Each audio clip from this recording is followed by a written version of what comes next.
Hello friends, मैं विश्वनाथ गौड़ आज फिनोकोड YouTube channel पर आपका एक बार फिर से स्वागत करता हूं। और अब जो है मैं आज आपको एक नए टॉपिक, नए कंसेप्ट के ऊपर आपको बताने जा रहा हूं, जिसका नाम है जीएसटी रजिस्ट्रेशंस। जी हां, आज मैं बात करूंगा आपसे जीएसटी रजिस्ट्रेशंस के विषय में। किन किन लोगों को कराना चाहिए, क्या क्या लॉ है उसके, तो कुछ लॉ पे आज थोड़ी बात करेंगे और बताऊंगा आपको कि किन किन लॉ के तहत कौन कौन लोग जो है जीएसटी रजिस्ट्रेशंस के दायरे में आते हैं। तो आइए सबसे पहले हम बात करते हैं आज जीएसटी रजिस्ट्रेशंस के बारे में।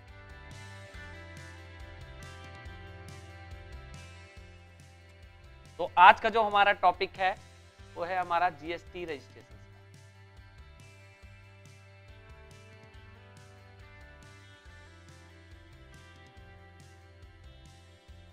जीएसटी रजिस्ट्रेशन पे जाने से पहले मैं कुछ सेक्शनों के विषय में आज बात करूंगा, और वो सेक्शन जो है हमारे सबसे पहले जो है इस सेक्शनों में जो आते हैं सेक्शन 19, 19A, 20, 21। यानी कि मैं अगर जीएसटी रजिस्ट्रेशन के बारे में आज आप बात करूंगा तो सबसे पहले इन सेक्शनों के बारे में आपको समझाना चाहूंगा।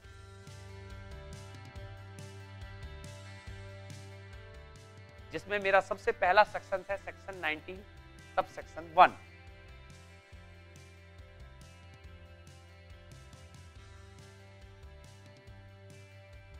सेक्शन 19 सब सेक्शन 1 जो है हमारा वो और शेड्यूल 3 में जो लोग आते हैं, शेड्यूल 3, यहां शेड्यूल 3 से मैं आपका मतलब बता दूं, schedule 3 who are those people they need to get the GST registration certificate। जी हाँ, तो यहाँ पे मैं बताना चाहूंगा शेड्यूल 3 वो है जहाँ पे लोगों को जीएसटी रजिस्ट्रेशन सर्टिफिकेट लेने की जहाँ जरूरत होती है। तो यहाँ पे 19 सबसेक्शन 1 ये कहता है कि जिस दिन से कोई भी बिजनेस एसएससी, जी हाँ, जिस दिन से कोई भी बिजनेस एसएससी की टैक्स लायबिलिटी अराइज हो जाती है।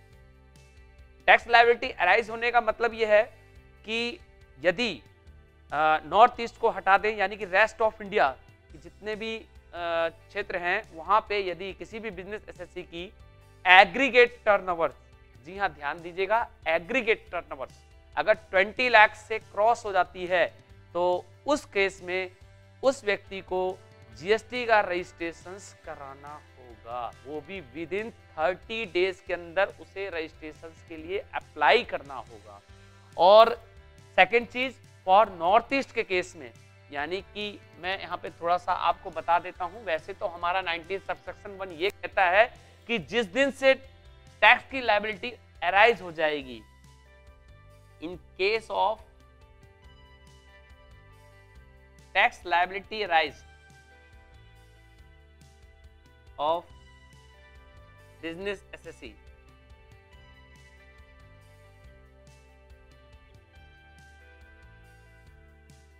then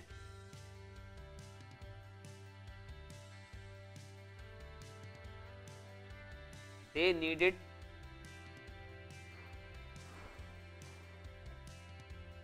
to get GST registration certificate।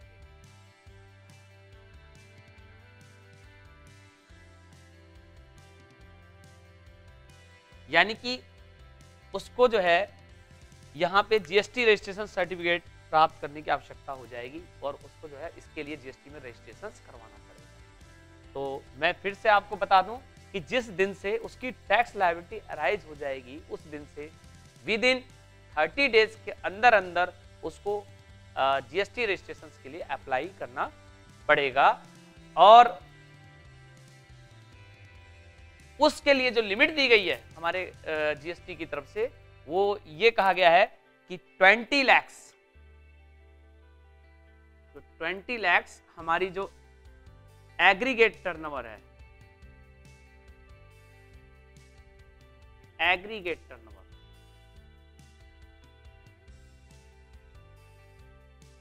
Rest of India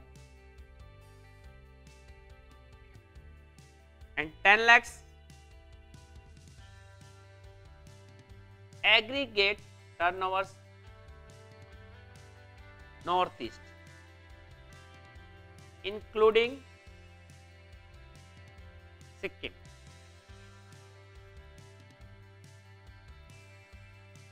यानी कि यहां पे मैं आपको एक चीज बताना चाहूं कि जो 20 लाख एग्रीगेट टर्नओवर्स है, मैं थोड़ा सा एग्रीगेट टर्नओवर्स को यहां एक्सप्लेन करना चाहता हूं। एग्रीगेट टर्नओवर्स का मतलब यहां पे हमारा जो तात्पर्य है कि एक पैन कार्ड पर यदि कोई बिजनेस एसएससी एक स्टेट से ज्यादा स्टेटों में अपना बिजनेस कर रहा है, यानी कि सपोज कीजिए कोई बिजनेस एसएससी है, उसका कोई बिजनेस एक स्टेट में है और उसका बिजनेस कई स्टेटों में उसकी जो शाखाएं हैं, ब्रांचें हैं, वो स्थापित हैं, तो लेकिन उसका जो जीएसटी सर्टिफिकेट जो से हर स्टेट में अलग अलग मिला हुआ है, लेकिन उसका जो पैन कार्ड है वो कॉमन होगा। यानी कि एक पैन कार्ड का जो नंबर है वो उसके सारे जीएसटी रजिस्ट्रेशन जितने भी सर्टिफिकेट उसको अदर स्टेट में जहां जहां उसकी ब्रांचें हैं उसने जो ले रखी हैं जीएसटी रजिस्ट्रेशन सर्टिफिकेट, उसमें पैन कार्ड एक ही होगा और उस एक पैन कार्ड के ऊपर जितना एग्रीगेट टर्नओवर उसका पूरी ब्रांचों का मिलाकर यदि 20 लाख से ऊपर पहुंच जाता है तो वो टैक्स लायबिलिटी उसकी राइज हो जाती है और उसको जो है सेक्शन 19 सबसेक्शन 1 के तहत जीएसटी में रजिस्ट्रेशन के लिए अप्लाई करना होगा, वो भी विद इन 30 डेज के अंदर। और इसी प्रकार नॉर्थ ईस्ट के केस में 10 लाख से ऊपर अगर उसका एग्रीगेट टर्नओवर पहुंच जाता है उस व्यक्ति का, तो उसको भी जो है जीएसटी में रजिस्ट्रेशन के लिए अप्लाई करना पड़ेगा, वो भी 30 दिन के अंदर अंदर। तो अब हम जो बात करते हैं नेक्स्ट सेक्शन 19 सबसेक्शन 2 के बारे में।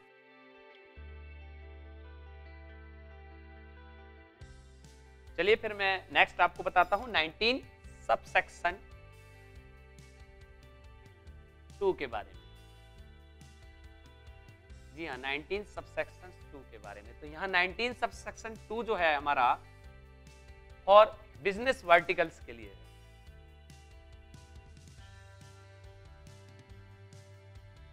यहां मैं आपको एक चीज और बताना चाहता हूं, बिजनेस वर्टिकल से हमारा मतलब क्या है। बिजनेस वर्टिकल से मेरा आपको केवल एक ही चीज समझाऊंगा मैं यहाँ कि जैसे कोई बिजनेस एसएससी है और उसकी एक स्टेट में एक से ज्यादा प्रकार के बिजनेस हैं, यानी कि कोई बिजनेसमैन चेयर बनाने का काम भी करता है, पढ़ाने का काम भी करता है, या कोई दूसरा प्रोडक्ट्स बनाने का काम करता है, यानी एक स्टेट में उसके एक से ज्यादा तरह के बिजनेस हैं, तो उसको उन सभी प्रोडक्टों का या जिन जिन अलग अलग प्रोडक्टों का जो भी वो बिजनेस स्टेट में करता है उन सभी का अलग अलग उसे जीएसटी रजिस्ट्रेशन सर्टिफिकेट लेना पड़ेगा। और इसके अलावा वो अगर उसकी कोई दूसरे स्टेट में भी ब्रांच है, शाखाएं हैं, जिन पूरे इंडिया के 30 स्टेट जितने भी डिसाइड किए गए हैं उसके जगह जहां जहां से भी वो अपने गुड्स और सर्विस की सप्लाई करता है, यानी जिस जिस जगह उसके गोदाम्स हैं या उसकी ब्रांचें हैं और जहां जहां से अपने गुड्स और सर्विस की सप्लाई करता है, उन सभी स्टेटों का उसे अलग अलग उस स्टेट के गाइडलाइंस के अनुसार जीएसटी का अलग अलग रजिस्ट्रेशन सर्टिफिकेट लेना पड़ेगा। तो ऐसा सेक्शन 19 सबसेक्शन 2 कहता है कि जिन लोगों का वर्टिकल बिजनेस है उन लोगों को, यानी कि जिनका अलग अलग प्रोडक्टों का एक ही स्टेट में कई बिजनेस हैं या अदर स्टेटों में जिन जिन स्टेटों से वो अपने गुड्स और सर्विस की सप्लाई करते हैं, उनको उन स्टेटों में अलग अलग जीएसटी रजिस्ट्रेशन सर्टिफिकेट लेना पड़ेगा।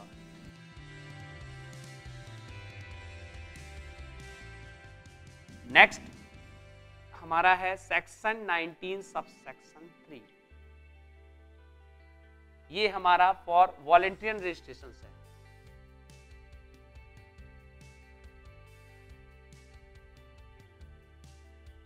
यहां मैं आपको बता दूं वॉलंटियर रजिस्ट्रेशन से मतलब मेरा सिर्फ इतना है कि जो लोग अपनी इच्छा से जीएसटी में रजिस्ट्रेशन करवाना चाहते हैं, जी हां, जो लोग ये चाहते हैं कि हमारा भी रजिस्ट्रेशन होना चाहिए या चलो हम भी जीएसटी में रजिस्ट्रेशन करा लेते हैं, तो ऐसे लोग वॉलंटियर रजिस्ट्रेशन कहलाते हैं और वो 19 सबसेक्शन 3 के तहत आते हैं। यानी कि वो लोग जो रजिस्ट्रेशन की लायबिलिटी जिनके राइज नहीं हुई है लेकिन फिर भी वो चाहते हैं कि हाँ उनका जीएसटी में रजिस्ट्रेशन होना चाहिए, तो वो लोग यहाँ पे 19 सबसेक्शन 3 के अंतर्गत अपना रजिस्ट्रेशन जीएसटी में करवा सकते हैं। लेकिन मैं आपको एक चीज और बता दूं, अगर एक बार जीएसटी में रजिस्ट्रेशन करवा दिया तो उन्हें जीएसटी की जितनी भी गाइडलाइंस हैं या रूल्स रेगुलेशंस हैं वो सारे ही फॉलो करने पड़ेंगे, वो किसी भी रूल्स या गाइडलाइंस से नहीं बच सकते।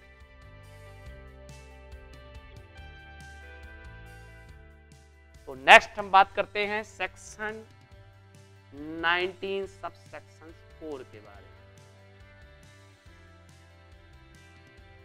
तो ये जो सेक्शंस है हमारा पैन कार्ड के लिए है, यानी कि जीएसटी रजिस्ट्रेशन सर्टिफिकेट में हमें पैन कार्ड की बहुत ही आवश्यकता होती है। बिना पैन कार्ड के आप जीएसटी में रजिस्ट्रेशन नहीं करवा सकते।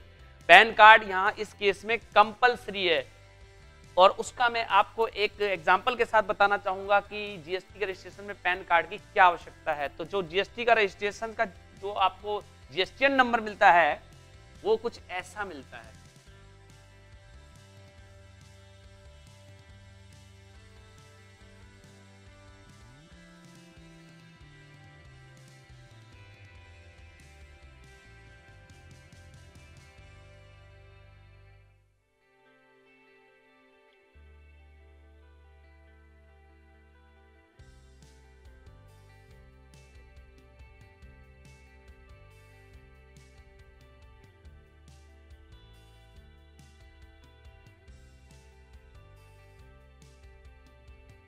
फिफ्टीन डिजिट का जीएसटीएन नंबर होता है, जिसके अंदर जो हमारे फर्स्ट 2 कोड होते हैं स्टेट कोड होते हैं,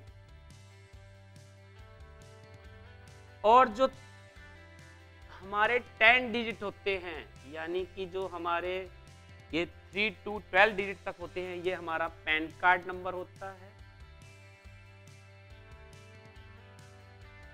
13 डिजिट जो है, ये 13 डिजिट हमारा जो है ये हमारा एंटिटी कोड होता है, या entity code, sorry entity code होता है।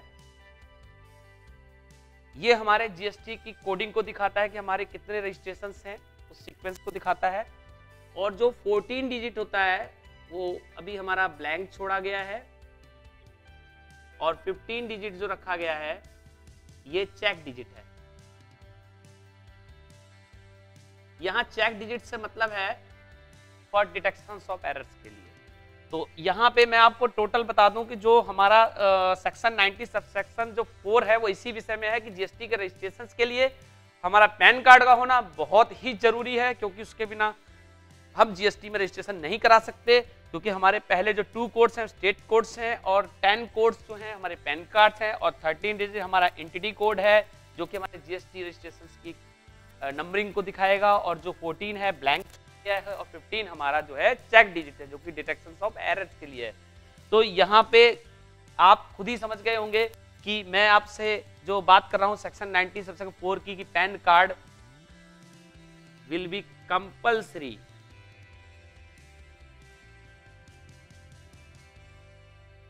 For GST registration. यहाँ जीएसटी रजिस्ट्रेशन के लिए जो पैन कार्ड है वो हमारा कंपलसरी होगा। लेकिन in case of foreign tax payer, in case of non residents या फॉरेन टैक्स पेयर,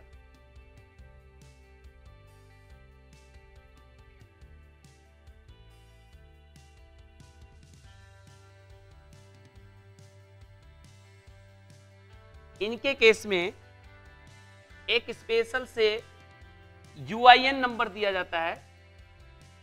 जी हाँ, यूआईएन नंबर, इनको यूआईएन का मतलब यूनिक आइडेंटिफिकेशन नंबर। जी हाँ, यूनिक आइडेंटिफिकेशन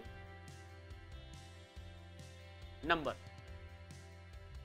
ये यूनिक आइडेंटिफिकेशन नंबर ही इसको देख के हम बता सकते हैं कि ये जो है नॉन रेजिडेंट्स का आईडी नंबर है। और जीएसटी के लिए हमें जो है यहाँ पे अगर जीएसटीएन नंबर हमें यहाँ पे लेना है तो वो कुछ इस प्रकार का होगा, जहाँ पे हमारे 2 डिजिट स्टेट कोड होंगे, 10 डिजिट पैन कार्ड होगा, 13 डिजिट होगा जो हमारी जीएसटीएन की सीक्वेंस को दिखाएगा, 14 डिजिट हमारा ब्लैंक छोड़ा गया है, और 15 डिटेक्शन ऑफ एरर्स के लिए होगा। तो इस तरह आप समझ गए होंगे सेक्शन 19(4) कहता है कि पैन कार्ड जो है एक जीएसटी रजिस्ट्रेशन के लिए कंपलसरी होना ही चाहिए। आपके पैन कार्ड के बिना आपका जीएसटी में रजिस्ट्रेशन नहीं हो सकता। तो चलिए नेक्स्ट हम बात करते हैं सेक्शन 19 सबसेक्शन 5 के विषय।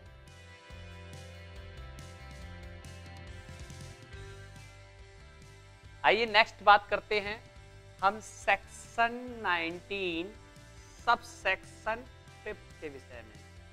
तो ये सेक्शंस क्या बताता है हमें? ये जो सेक्शन है हमारा फॉर फोर्सफुली रजिस्ट्रेशन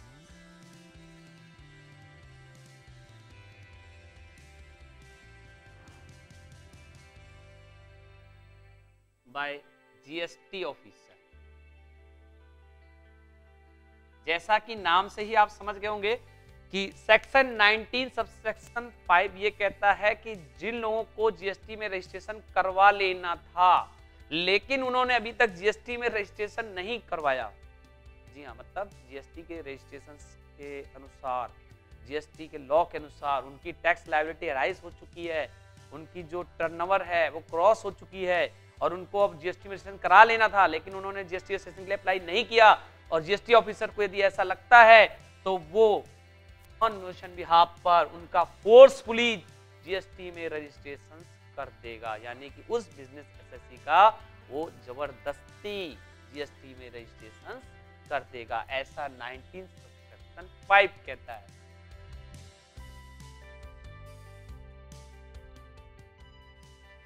अब हम बात करते हैं नेक्स्ट सेक्शन 19 सबसेक्शन 6। तो जो हमारा 19 सबसेक्शन 6 है ये फॉर नॉन रेजिडेंस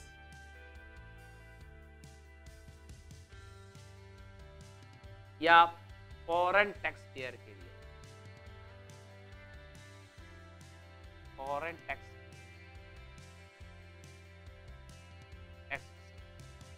यानी कि जो भारत का निवासी नहीं है, नॉन रेजिडेंस है या फॉरेन टैक्स पर्सन है, उस व्यक्ति के लिए 19 सबसेक्शन 6 कहता है कि उनका भी जीएसटी में रजिस्ट्रेशन किया जाएगा और उसके लिए एक उन्हें अलग से यूआईएन नंबर दिया जाएगा जिसको कहा जाता है यूनिक आइडेंटिफिकेशन नंबर।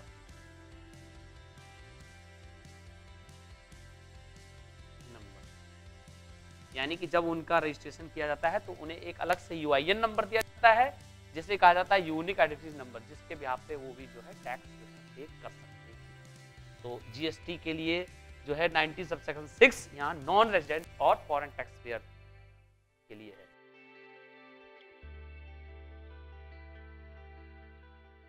और अगला जो है हमारा सेक्शन 19 सबसेक्शन 7। तो यहाँ 19 सबसेक्शन 7 जो है ये हमारा कहता है कि अगर आपने जीएसटी के रजिस्ट्रेशन के लिए अप्लाई कर दिया है, यानी कि आपकी टैक्स लायबिलिटी राइज हो चुकी है और आपने जीएसटी के रजिस्ट्रेशन के लिए अप्लाई कर दिया है, तो विद इन 7 डेज, ध्यान दीजिए 7 दिन के अंदर अंदर आपको जीएसटी के रजिस्ट्रेशन की या तो अप्रूवल दी जाएगी या रिजेक्शन। ध्यान दीजिएगा, अप्रूवल या रिजेक्शन। जरूरी नहीं है कि आपका अप्रूव भी किया जाए, रिजेक्शन भी हो सकता है, क्योंकि अगर जीएसटी ऑफिसर्स को लगता है, तो मैं यहां पे बताता हूं 19 सेक्शन जो 5 है ये फॉर अप्रूवल और rejection within 7 days from the date of apply for GST registration।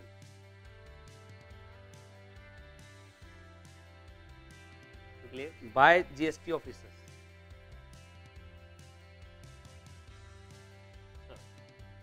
तो यहाँ पे मैंने आपको बताया 19 सबसेक्शन जो 7 ये बता रहा है कि आपको अप्रूवल या रिजेक्शन दी जाएगी विद इन 7 डेज के अंदर अंदर। कब से?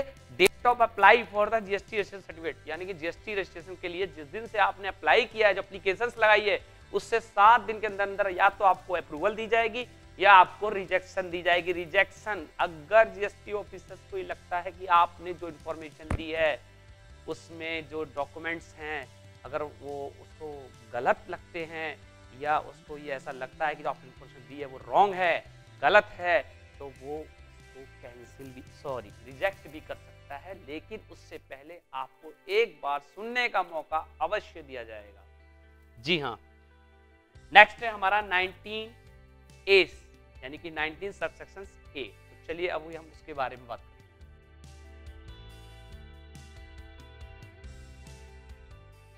आइए फिर आगे हम नेक्स्ट बात करते हैं जो हमारा सेक्शंस है। सेक्शंस 19 सब सेक्शन ए क्या कहता है।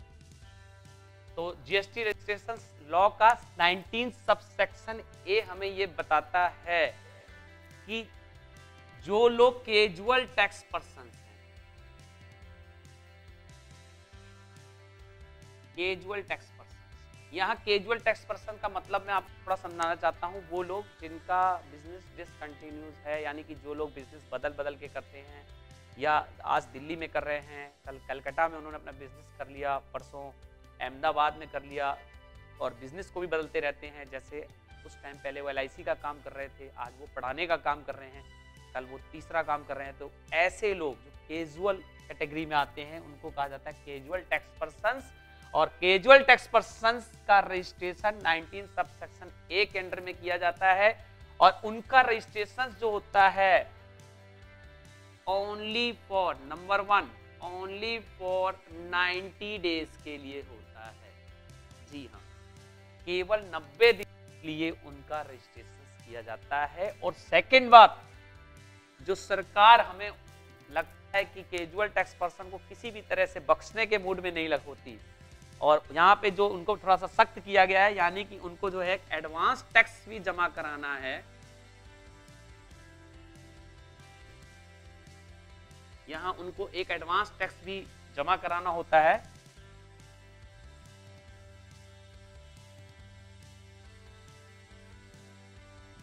At the time of apply for GST registration,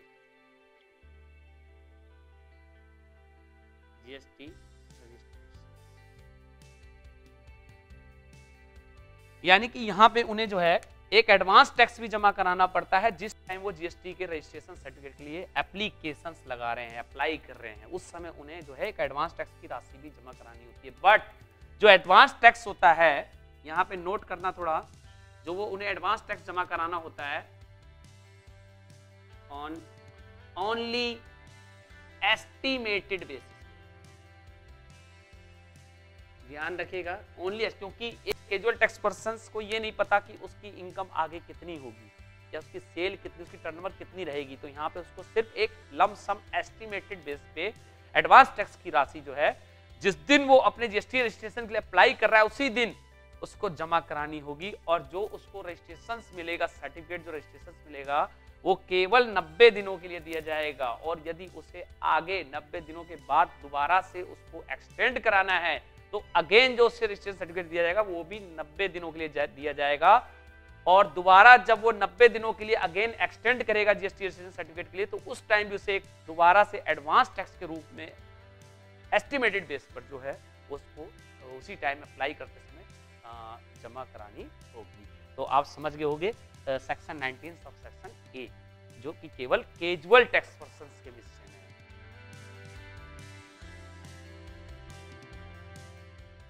तो चलिए नेक्स्ट मैं अब आपको बताता हूं सेक्शन 20 के विषय में। तो यहाँ पे थोड़ा सा सेक्शन 20 हमारा ज्यादा नहीं है, और मैं जो बताने जा रहा हूं उसके विषय में केवल अमेंडेंट के लिए है। अमेंडेंट या चेंजिंग इन जीएसटी रजिस्ट्रेशन। यहां पे जीएसटी रजिस्ट्रेशन में यदि आपको कोई अमेंड कराना है, कोई चेंजिंग करानी है, चाहे नेचर ऑफ बिजनेस रिलेटेड है, चाहे प्लेस रिलेटेड है, या कोई भी रजिस्ट्रेशन में ऐसी जो इंक्वायरी आपने दी है अगर उसको आप चेंज कराना चाहते हो, तो उसके लिए हमारा सेक्शन 20 हमारा जो है उसी विषय में है कि आप इस सेक्शन के तहत अपनी जीएसटी रजिस्ट्रेशन में नेचर ऑफ बिजनेस या नेचर ऑफ प्लेस से रिलेटेड कोई भी अगर चेंजिंग कराना चाहते हैं, नेचर ऑफ लीगल रिप्रेजेंटेटिविटी से रिलेटेड कुछ आप चेंज कराना चाहते हो, तो वो आप यहाँ पे करा सकते हो सेक्शन के तहत। और उसके बाद है हमारा सेक्शन 21, ये हमारा है for cancellations of GST registration. जैसा कि आप नाम से ही समझ गए होंगे, जीएसटी रजिस्ट्रेशन की कैंसिलेशन का प्रोसेस है। अगर कोई बिजनेस एसएससी की डेथ हो जाती है उसका कोई लीगल रिप्रेजेंटेटिविटी नहीं है और उसका कोई भी रिश्तेदार नहीं है, तो उस केस में GST officer on motion behalf पर उसका रजिस्ट्रेशन सर्टिफिकेट को कैंसिल कर देता है। और अदर केस में यदि किसी भी बिजनेस एसएससी का जो है पर्पस पूरा हो चुका है या वो आगे बिजनेस को चलाने में समर्थ है, तो उसको बिजनेस को ये खुद चाहिए कि जीएसटी ऑफिसर्स के पास जाकर अपने जीएसटी रजिस्ट्रेशन को कैंसिल करा दे, अर्थात वो अपने जीएसटी रजिस्ट्रेशन का सरेंडर कर दे। लेकिन यदि जीएसटी ऑफिसर्स को ऐसा लगता है कि हाँ इसका रजिस्ट्रेशन सर्टिफिकेट कैंसिल किया जाना चाहिए, तो वो इस पर एक्शन ले सकता है ऑन मोशन। तो यहाँ पे आपको मैंने जितना भी जीएसटी रजिस्ट्रेशन के बारे में बताया आपको समझ में आ गया होगा, ऐसी मुझे उम्मीद है। मैं एक बार आपको फिर से थोड़ा सा रिवाइज करना चाहूँगा जीएसटी रजिस्ट्रेशन के लॉ के बारे में, जिसमें मैंने आपको बताया जीएसटी रजिस्ट्रेशन के लिए हमने सेक्शन 19, सेक्शन 19A, 20, 21 के बारे में पढ़ा। और 19 के अंदर जो मैंने 19 सब सेक्शन 1 बताया था, वो मैंने बताया था वो शेड्यूल 3 के अंदर जो लोग आते हैं, यानी कि जिनकी टैक्स लायबिलिटी अराइज हो चुकी है फॉर रेस्ट ऑफ इंडिया के केस में 20 लाख से ऊपर जा चुके हैं, जिनकी टर्नओवर्स पूरे ऑल ओवर इंडिया में एग्रीगेट टर्नओवर उनकी 20 लाख से ऊपर है, तो उनको जीएसटी में रजिस्ट्रेशन कराना होगा। और नॉर्थ ईस्ट वेस्ट सिक्किम के साथ जो लोग हैं उनको जो है 10 लाख से ऊपर जाने पर टर्नओवर उनको अपना जीएसटी में रजिस्ट्रेशन कराना होगा। और इसके अलावा 19 सब सेक्शन जो हमारा 2 था वो बिजनेस वर्टिकल के विषय में था, यानी जिन जिन लोगों का वर्टिकल बिजनेस है, अर्थात एक स्टेट में एक से ज्यादा तरह के कामों का बिजनेस है, तो उन्हें अलग अलग उन सभी का जीएसटी रजिस्ट्रेशन सर्टिफिकेट लेना होगा। और अगर दूसरे स्टेटों में भी जहां स्टेटों से भी वो अपने गुड्स और सर्विस की सप्लाई करते हैं, तो उन स्टेटों में उनको अलग अलग जीएसटी का रजिस्ट्रेशन सर्टिफिकेट लेना होगा। और 19 सब सेक्शन जो हमारा 3 था वो वॉलंटरी रजिस्ट्रेशन से रिलेटेड था, यानी कि वो लोग जो ये चाहते हैं कि हाँ आज हमारी टैक्स की लायबिलिटी अराइज नहीं हुई है लेकिन हमें जीएसटी में रजिस्ट्रेशन करा लेना चाहिए था, तो 19 सब सेक्शन 3 में आते हैं। 19 सब सेक्शन 4 हमारा वॉलंटरी रजिस्ट्रेशन से रिलेटेड था, 19 सब सेक्शन 4 हमारा पैन कार्ड से रिलेटेड था कि हाँ हम इसके जीएसटी रजिस्ट्रेशन के लिए पैन कार्ड का होना अनिवार्य है, उसके बिना हमारा रजिस्ट्रेशन सर्टिफिकेट नहीं मिल सकता, क्योंकि जीएसटी रजिस्ट्रेशन का जो हमें टिन नंबर जीएसटीआई नंबर जो मिलता है वो 15 डिजिट का होता है, जिसमें 2 डिजिट स्टेट कोड बताया मैंने आपको, 10 डिजिट पैन कार्ड्स के होते हैं, 13 डिजिट हमारा जो होता है एंटिटी कोड होता है, 14 डिजिट हमारा जो है ब्लैंक छोड़ा गया और 15 डिजिट हमारा डिटेक्शन फॉर एरर्स के लिए होता है। और नेक्स्ट जो 19 सब सेक्शन 5 बताया मैंने, ये उन लोगों के लिए है जिनका टैक्स लायबिलिटी राइज हो चुकी है लेकिन उन्होंने अभी तक जीएसटी में रजिस्ट्रेशन नहीं कराया है, तो जीएसटी ऑफिसर बाय फोर्सफुली उनका रजिस्ट्रेशन कर देगा। और 19 sub section 6 non residence foreign tax payer के लिए है और उनको इसके लिए एक यूआईएन नंबर दिया जाता है जिसे यूनिक आइडेंटिफिकेशन नंबर कहा जाता है। 19 सब सेक्शन ए मैंने आपको बताया अभी फॉर कैजुअल टैक्स पर्सन्स के लिए, कैजुअल टैक्स पर्सन का रजिस्ट्रेशन केवल 90 डेज के लिए किया जाएगा और उस केस में उसको एक शुरुआत में एस्टिमेटेड बेस पर एडवांस टैक्स की राशि जमा करानी पड़ेगी। और सेक्शन 20 हमारा जो था अमेंडेंट और चेंजिंग से रिलेटेड था, अगर जीएसटी रजिस्ट्रेशन में मुझे कोई भी अमेंडेंट नेचर ऑफ बिजनेस या नेचर ऑफ प्लेस कुछ भी अगर अमेंड कराना है, चेंजिंग करानी है, तो मैं सेक्शन 20 के तहत करा सकता हूं। सेक्शन 21 हमारा कैंसिलेशन से रिलेटेड था कि यदि मुझे जीएसटी का रजिस्ट्रेशन कैंसिल कराना है तो मैं जीएसटी ऑफिसर्स के पास जाकर, मेरा अगर पर्पस पूरा हो चुका है बिजनेस का या मैं आगे बिजनेस को नहीं चला सकता, तो मैं जीएसटी ऑफिसर के पास जाकर खुद ही अपना रजिस्ट्रेशन कैंसिल के लिए अप्लाई कर सकता हूं। और यदि कोई बिजनेस एसएससी की डेथ हो जाती है, उसका कोई लीगल रिप्रेजेंटेटिविटी नहीं होता है, तो ऑन मोशन बिहाफ पे जीएसटी ऑफिसर्स को ये पावर होती है कि वो उसका रजिस्ट्रेशन सर्टिफिकेट को कैंसिल कर सकता है। तो मैं आप सभी का धन्यवाद करना चाहूँगा और उम्मीद करता हूँ कि आपको ये वीडियो बहुत अच्छी लगी होगी। तो अगर आपको ये अच्छी लगी है तो आप इसको सब्सक्राइब करना बिल्कुल मत भूलिएगा। तो thank you, have a nice day.